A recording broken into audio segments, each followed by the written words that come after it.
Dans cet exercice, un CCP mineur de 2016, on s'intéresse à une équation différentielle 2x plus 1 y seconde plus 4x moins 2y' moins 8y égale 0. Donc c'est une équation différentielle linéaire, homogène, de degré 2. Les coefficients semblent continus, mais attention, quand on parle de coefficients continus en général dans le cours, on parle d'équations normalisées. Et donc si on veut normaliser l'équation, on va diviser par 2x plus 1, ce qui va a priori nous intéresser à deux intervalles, l'intervalle 1 demi, moins 1 demi plus infini, et l'intervalle moins infini, moins 1 demi. Donc là, l'exercice n'est pas très clair sur l'intervalle sur lequel on veut résoudre cette équation différentielle. Dans le corrigé, on va se placer sur un des deux intervalles au choix, sans préciser forcément sur lequel on se situe. Et donc chaque fois qu'on demandera une solution, on sera sur i, où i c'est un des deux intervalles. Donc on vous demande une première question de donner une condition sur alpha pour que cette fonction-là soit solution de e, donc sur i. Après, pour une telle valeur de alpha, on va chercher une condition sur z pour que y, qui a x aussi, z de x exponentielle alpha x, soit solution de e. Et enfin, on va déduire les solutions de e.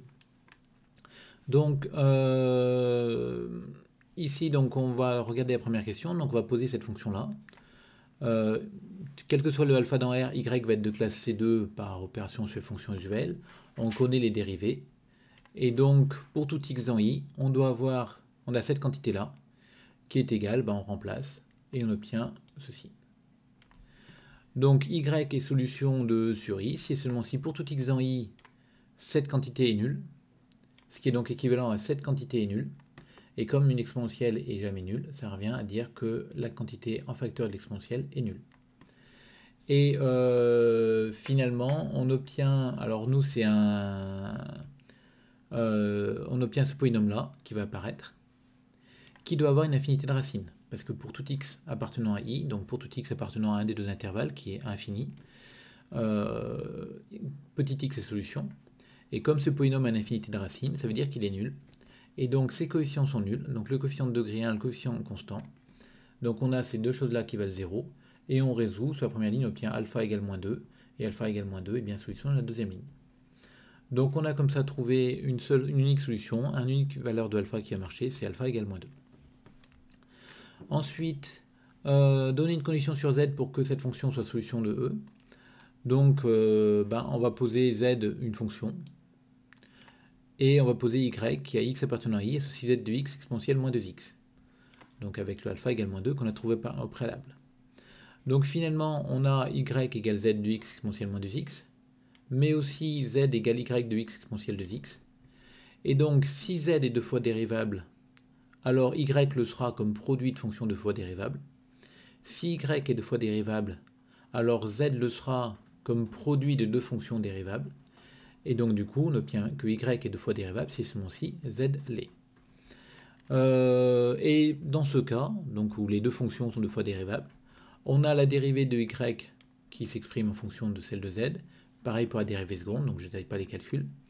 Et du coup, quand on va réinjecter, quand on calcule le membre de gauche de l'équation vérifiée par y, donc cette quantité-là, on remplace et on obtient ceci en fonction de z.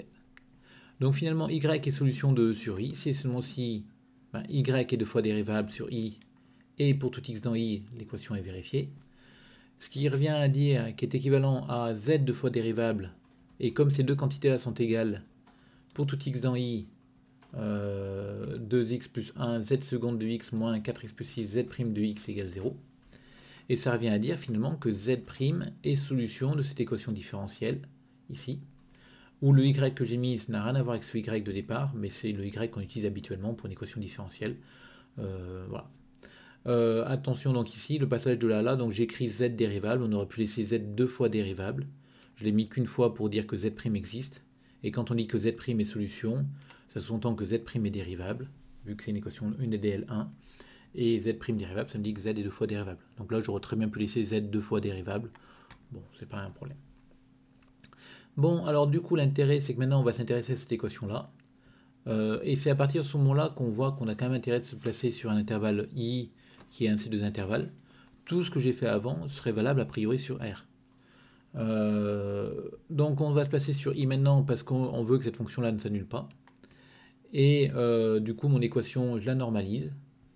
Le quotient qui est là, je ne sais pas le primitiver. Donc pour le primitiver, je vais tout simplement effectuer la division euclidienne du numérateur par le dénominateur pour faire apparaître une constante plus un polynôme qui sera de degré 0 parce que le reste de ma division euclidienne sera de degré 0 sur 2x plus 1.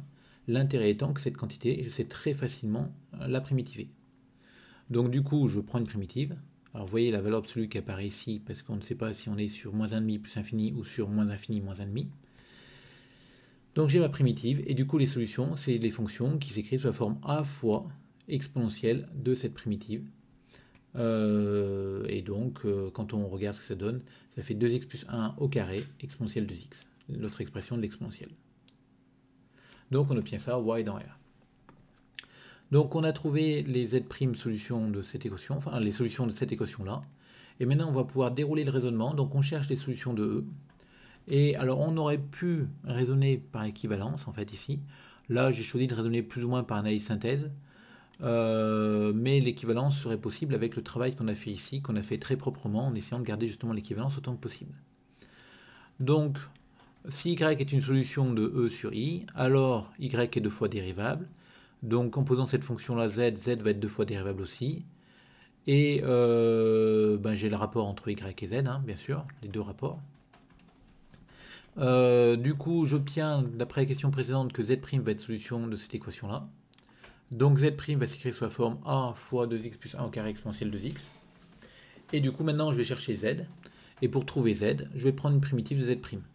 Alors, pour calculer la primitive, une primitive de z', je fixe un b dans i. Et je sais que cette fonction-là va être une primitive de z' sur i. Et bon, alors des fois, dans la littérature, on trouve des fois l'intégrale sans les bornes. J'aime pas trop cette notation-là, mais en fait, ça change finalement pas grand-chose. Donc je calcule cette intégrale, mais je ne remplacerai jamais le crochet. Le but, c'est d'avoir un seul gros crochet à la fin. Et donc du coup, je fais une première EPP où je dérive le 2t plus 1 au carré et je primitive l'exponentielle de t. Donc ça me donne ce crochet-là et cette intégrale. Cette deuxième intégrale-là, je refais une IPP en dérivant toujours le 4t plus 2 et en primitivant l'exponentielle de t. Donc ça me fait apparaître un crochet avec à l'intérieur moins 2t plus 1 exponentielle de t. Donc je vais regrouper avec le crochet précédent, plus intégrale là. Et enfin celle-ci, je calcule la primitive encore une fois. Et ça me fait apparaître exponentielle de t dans un crochet. Donc j'intègre dans le crochet principal. Donc l'intérêt, c'est que finalement, on voit que ma fonction, elle va s'écrire sous la forme a fois ce qui est dans le crochet où on remplace t par des x, donc tout ça, plus la valeur en b, mais la valeur en b, c'est une constante qui va dépendre de b, donc plus un certain c appartenant à R. Donc voilà, et on sait qu'une primitive est définie à une constante près, donc vous voyez ce c que j'écris là, c'est à la limite n'importe quelle valeur, c'est même pas le b ici, on aurait pu prendre vraiment n'importe quoi, c'est vraiment pas le problème. Bon, du coup, j'ai trouvé ma valeur de z. Donc, si y existe, ça veut dire que z s'écrit sous cette forme-là. Et y, c'est z de x exponentielle moins 2x ici. Donc, quand je recalcule, je multiplie par exponentielle moins 2x, j'obtiens c exponentielle moins 2x. A, l'exponentielle 2x, exponentielle moins 2x vont se simplifier. Et quand on simplifie un petit peu ce qui est à l'intérieur, ça se passe plutôt bien. On va obtenir 2x carré plus 1,5 uniquement. Donc, on obtient que y va s'écrire sous cette forme-là. Donc si y est solution, alors y s'écrit comme ça. Ce qui revient à dire que y appartient à l'espace vectoriel engendré par la fonction qui a x associe ce qu'il y a dans la première parenthèse, et x associe exponentielle moins 2x ici. Bon, alors pour conclure, il y a deux manières de faire les choses. Soit on fait la synthèse, c'est-à-dire on vérifie que réciproquement, si une fonction y s'écrit comme ça, elle est bien solution de mon équation. Ou alors, on peut utiliser ce qu'on sait de notre cours. Du coup, nous, on s'est placé ici sur l'intervalle i, sur lequel mon équation différentielle va pouvoir être normalisée à coefficient continu.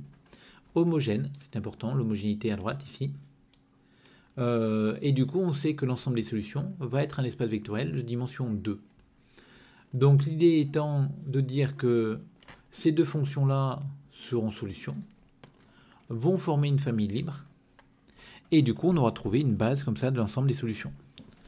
Donc, on a obtenu que l'ensemble des solutions était incluse là-dedans, qui est égal à ce vecteur-là.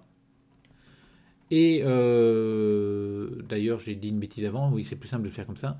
Donc on va le faire plutôt autrement. On a obtenu que notre ensemble des solutions était inclus dans ce vecte. Et tout simplement, on va vérifier que ce vecte-là est de dimension 2.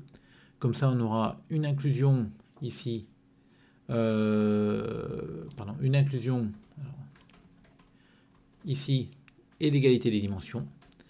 Et donc, on vérifie que cette famille-là est bien libre. Et du coup, on a gagné.